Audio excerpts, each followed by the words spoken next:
So what's up mga kabarbels? For today's video is another day, another ganap for me as a college student nga muuli ay naugbuho. Yay! Before to proceed sa next video is outfit check muna tayo. So naka-jacket si madam kay tugnaw kaayo bago pa na siyang muligo. So fresh pa kaayo na. Diba? So this time is gahuat ako multi-cap padong pasakyan pa dong proper. Then timing taw-tawda na is naanay multi-cap. So this time day mga kabarbels is nakalimot ko og kibay ko sa excited. A few moments later. So kanina ang adlaw mo kabarbes is swerte jud ko kaayo dani kay pag ang timing kay nga nanay mo tika din din timing na pud nga naiban nga gamay na lang ang kuwang mularga na. Pero gabati ko aning worry kay syempre hangin-hangin ba yan nga bad so kung ba anta kay dagatunon ba kayo ko so to then diri pud mga kabarbes timing pud jud gayo kay pag diso na ako tunog sa barko igo ako gipalingkod gilakaw I mean larga di ay di mo lakaw kay di man na mulakaw din ang barko larga ra man na siya. So mas mahal ko daning time mga is mas mahal na ako tanan kay lain na jud akong paminaw dani mura na akong kasukaon di ay tungod sa gidagat na ko ani tungod sa baon to my guess.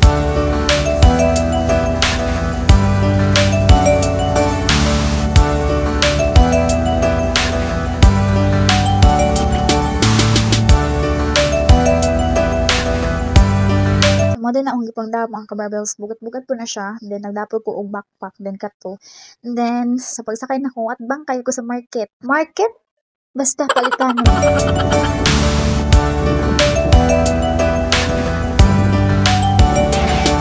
This time mga kabarbels imbes hapit nami makita na namo ang ubay Bohol. So ning hangin na siya pod og ning bawd pero di na kayo matayog ang barko unlike sa naa pa Miss Leyte dapit nga kusog kayo jud ang bawd. Diri is hangin siya pero ang bawd is murag mag-steady ra gihapon ang barko. Also this time mga kabarbas is gutom na kaayo ko kay mga hapit na guro ni 12 sa udto nga wala pa ko'y kaon. Actually is na ako gipalit. So sa speaking ng palikudaan og speaking anto sa Leyte before ko ning biyahe kay karon na ako mapaniud to.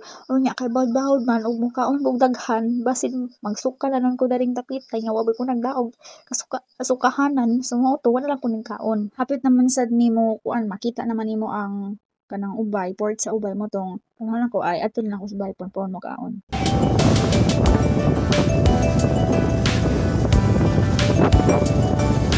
So kani nga time is ning dunggo na jud mi dani finally ning dunggo na mi nga safe and thanks sa guidance Lord so much. Then mo tungga andam na mi dinhi kay para naghuwat na lang miss kanus ami paambakon sa ubos kay naman mi sa second floor sa barko dako man sad ni then ipauna pa mag-unload tong mga sakyanan nga nasa ubos before mi pa naugon nga mga pasahero sa babaw. Finally naabot na jud mi.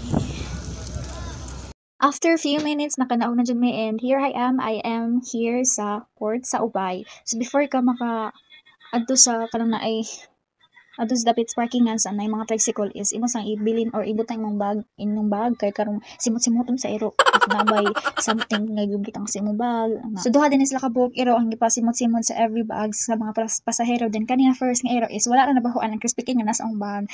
Katunang ikaduha na kita mo na iro dihang isa.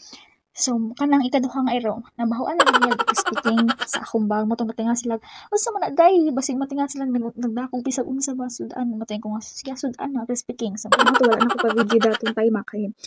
Paano naman siya sa port tay?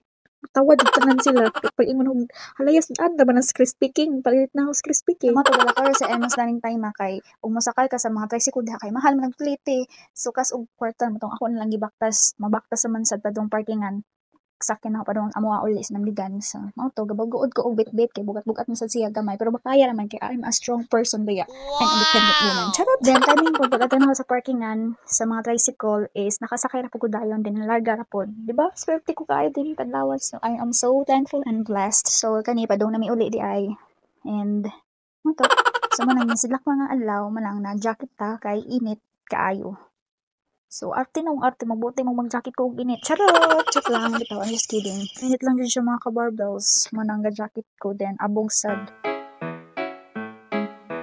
Do ba do ba do ba do ba do ba do ba do ba do do ba do boo do a boo ba do ba do boo boo ba do a do ba do ba do a do ba do ba do do do. So this time is nahunong kay tungod sa kalsadang guba imbes di guba, charot. Mabash na this is the end of this video mga kabarbels. Thank you for watching and don't forget to like, subscribe our YouTube channel and FB page. Bye-bye!